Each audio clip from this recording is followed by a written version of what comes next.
Culture Shifts is a socially engaged residency programme. It's city region wide, which means we've been working with partners across Merseyside, both through local authority partners, cultural venues and also health sector partners.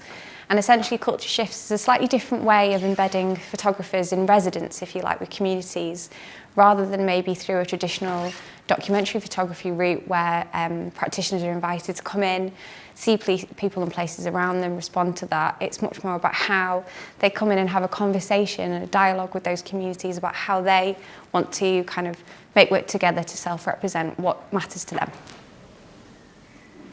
At first, when I started working, I spent quite a lot of time with the participants, getting to know them. So they got to know me, I got to know them, I got to know more about dementia. I also gave them all cameras, disposable cameras, and asked them to photograph daily events when dementia might affect their daily activities. So I started taking portraits initially in my traditional way of working, and then I was looking at the work and then just thought, this isn't really working, this isn't showing, their story. So then sat down and thought about how can I really show these. And it was from the interviews that I did and the different stories that they talked about. Like one time Roy sat down for a meal, couldn't recognise which piece of cutlery to use, so started eating soup with a fork, and then a stranger made a comment. So then we reenacted that scenario in a restaurant in Liverpool, pouring the soup onto the floor to try and recreate these different scenarios. I was interested in producing work that also had another use to it, so rather than just producing work that was going to be shown in galleries, I wanted it to be, so the work could exist in different formats. So we ended up, working with the dementia group and producing this newspaper that can be used in a number of different areas, so beyond the gallery sort of walls and spaces themselves. All 4 participants from the SURF dementia group spoke about feeling redundant when they were initially diagnosed with dementia. So they thought, I'm just going to be sitting at home, I'm not going to be doing anything, I'm going to be just watching television. So I think working with NHS Merseycare got them thinking about it in a new way and sort of looking that they can still continue with their life, and there is life beyond diagnosis. So they were all really proactive and trying to use this as a project to raise awareness about dementia. We've both got an interest in Liverpool, and I'm a Brummie, and no pretending otherwise. But I'm from Handsworth B21, and I think there's a similar history with the uprisings, disturbances, or riots, depending on what your political persuasion is, that happened in July 1981, and I think it was September 1985. So they've got a shared history and a commonality. It's a place that resonates, I think. Genius loci, it's called the spirit of a place, and it's somewhere that certainly has a lot of spirit, and there's lots of stories to be told, which are many and various and layered, really. It was about approaching historical memory. People are quite, like we all are, nostalgic for the past, but it takes many and various forms. What we really tapped into was the strength of feeling of the people in Granby itself, in terms of how important and emotional and emotive what had happened in that place, from a place that was incredibly vibrant in decades gone by. It does make you reevaluate your own work, I think. I've learnt about the value of relationships with people in communities, and to allow people to have their own voice and not impose yourself on people and communities. I think that's incredibly important. It is about collaboration, and I think doing a project like this really underlines that, and it does make you think again about those things in your own work. This is in the Pink Room. This centre that they go to is a haven.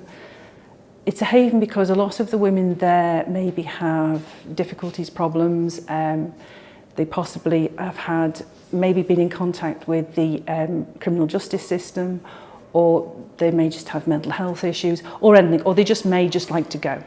This place made them feel safe and made them able to remove their masks that we all wear outside. So they wanted to create masks, and we cottoned onto this, let's make some masks.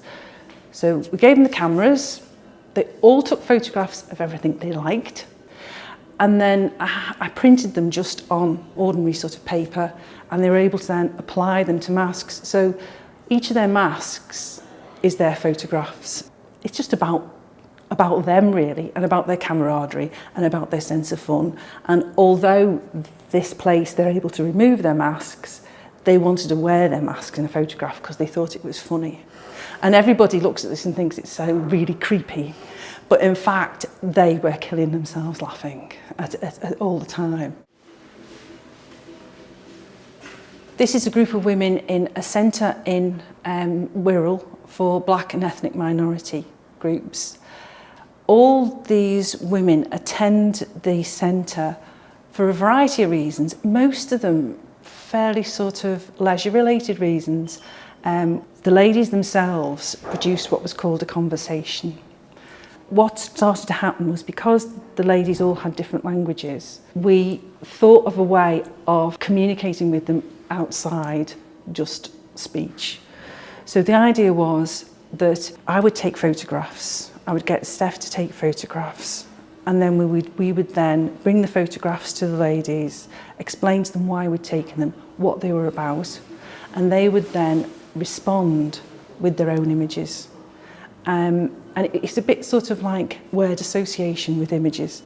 In addition, whilst they were learning this language of photography, we had sessions during the time we were in the centre where we would do portraiture with them.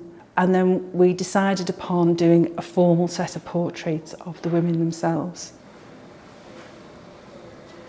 I worked with two communities, and I worked in collaboration with my friend Robert Parkinson, and we worked with the ladies of Windmill Hill, or the women of Windmill Hill, as well as the Widnes Golden Generation rugby group.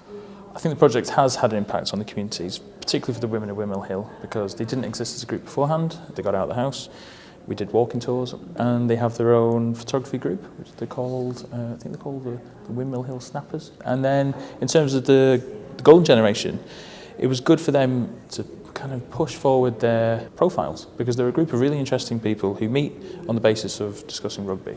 But outside of that, they've got the dementia group, they do care visits, and I got to know that through working with them. They got to then publish that through the book that we produced. So yeah, lots of different kind of multifaceted outcomes. Photography has lots to offer social engaged practice because it's a very accessible medium, and it enables people to articulate or visualise what they can't articulate. I think you can point in the camera and take a picture of something and then use that as a prompt to discuss something, particularly social, political or health issue. And then vice versa, I suppose it just works the other way. I guess it just, they're very complementary if done, I wouldn't even say well, just if they're done consistently. I think you can get your point out in the end. The group I worked with the Golden Years group, so it was a group of elderly women, and they're based in Northwick Community Centre. So we wanted to capture them and what they do in that centre. We sort of drew on the rich history of Kirkby. It had a Royal Ordnance factory in the Second World War.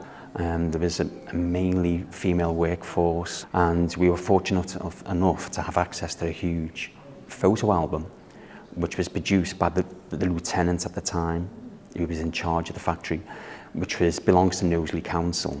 And so myself and the ladies, we went through it, and they selected what they felt could be appropriate images to use.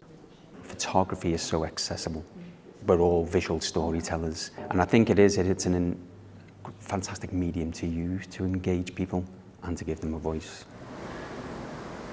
So with photo storage training, we work with members of communities from the different projects that you see here, but we don't work with the members of the people taking part in these projects, but just other people within the community.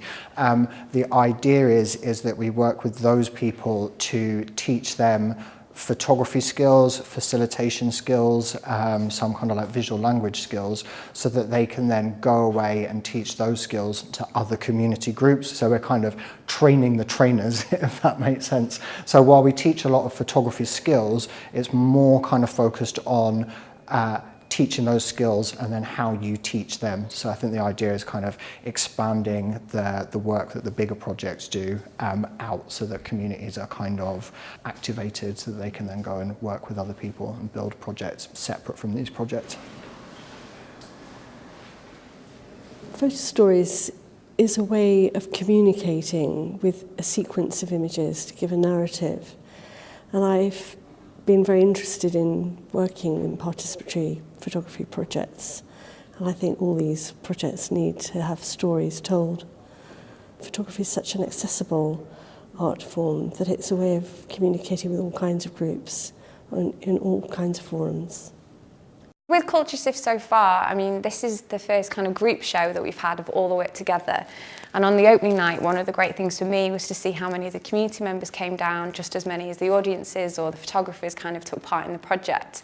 And actually one of the things that really stood out for me was the sense of ownership that they had, not only with the work that they were stood by that they'd made, but also about the ownership of having it within this space.